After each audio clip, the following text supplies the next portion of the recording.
నిన్ను చూసినప్పుడే కనకదుర్గకు నేను మొక్కుకున్నా, నీకు కన్ను కొట్టుకుంటానని, నిన్ను కౌగిలించుకుంటానని.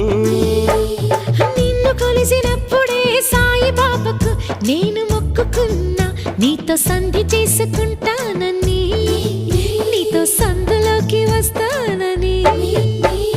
రాఘవేంద్ర స్వామికి మొక్కుకున్నా, నీతో భాగస్వామి నవుతానని. మూడు కళ్ళ శివునికి మొక్కుకున్నా, నీతో 3 రాత్రులవ్వాలని. ఆఖరికి నీకే మొక్కుకున్నా, నీ నౌకరుగా ఉంటానని, తీపి చాకిరులే చేస్తానని.